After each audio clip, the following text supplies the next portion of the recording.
Climate Now, en collaboration avec Copernicus.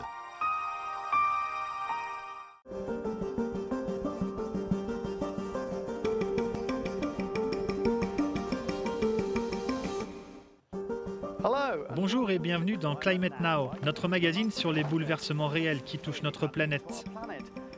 Dans un instant, dans notre reportage, nous serons ici en Bretagne, dans l'ouest de la France, où des communes du littoral se préparent à l'élévation du niveau de la mer. On devra dans tous les cas se protéger de cette augmentation des inondations côtières qui va arriver dans tous les cas d'ici la fin du siècle.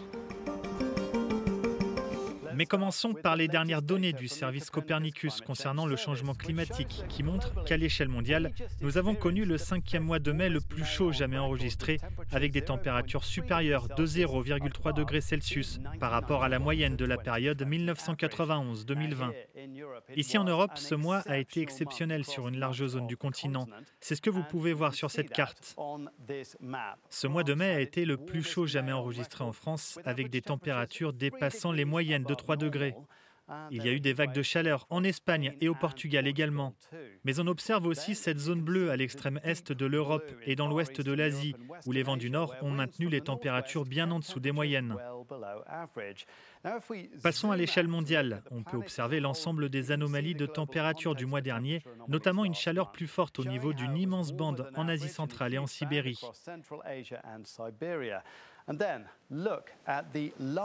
Et puis, on a cette large zone bleue dans le Pacifique oriental où le phénomène La Niña se poursuit.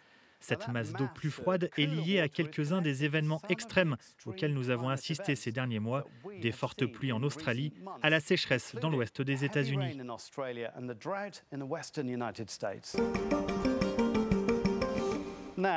Passons à notre reportage.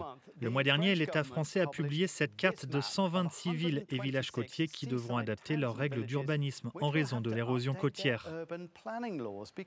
C'est un problème qui est aggravé par l'accélération de l'élévation du niveau de la mer sous l'effet du changement climatique. Quelles conséquences pour les communes qui se retrouvent en première ligne? Nous avons rencontré le maire de Plougonvelin en Bretagne pour en savoir plus. Dans ce village, on a bien conscience que face au changement climatique, il faut anticiper. Pour ce faire, le maire a demandé à ce que sa commune figure sur la liste officielle pour redessiner son plan d'urbanisme. En prenant cette décision, c'est éviter que dans 30 ans, 40 ans, 50 ans, des personnes soient confrontées à l'érosion de la falaise et qu'elles voient leur maison impactée.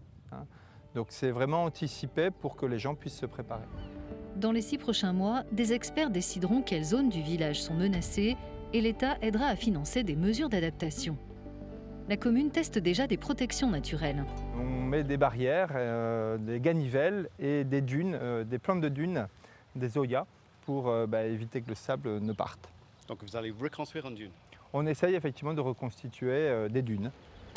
À l'échelle de la planète, le niveau de la mer s'est élevé en moyenne de 9 cm depuis 1993. Et aujourd'hui, il monte de plus de 4 mm par an. Il faut mener des actions urgentes dans 2 directions, selon ce collaborateur du GIEC. La première, c'est limiter le réchauffement climatique pour stabiliser l'élévation du niveau de la mer à environ 4 mm par an. Et la seconde, c'est s'adapter, alors soit en protégeant, soit en relocalisant, soit en évitant de construire dans des zones basses, pour limiter les impacts de l'élévation du niveau de la mer. D'ici à la fin du siècle, toutes les communes côtières françaises devraient être préparées à faire face à des ondes de tempêtes dévastatrices, amplifiées par l'élévation du niveau de la mer, selon la chercheuse Alizée Chéniaud. Les événements rares de niveau de la mer, donc par exemple les inondations côtières, qui aujourd'hui se produisent une fois tous les 100 ans, se produiront dans le futur une fois tous les ans. À Plougonvelin, la falaise recule de plusieurs centimètres par an. Le plan d'urbanisme devra être révisé en profondeur, mais le maire ne s'inquiète pas outre mesure. Il faut faire attention, bien sûr, il faut être prudent, mais il ne faut pas non plus tomber dans le catastrophisme. C'est la fin de cette émission. Retrouvez plus d'informations sur l'élévation du niveau de la mer et l'érosion, ainsi que les données présentées dans ce magazine sur euronews.com/climatenow. À bientôt.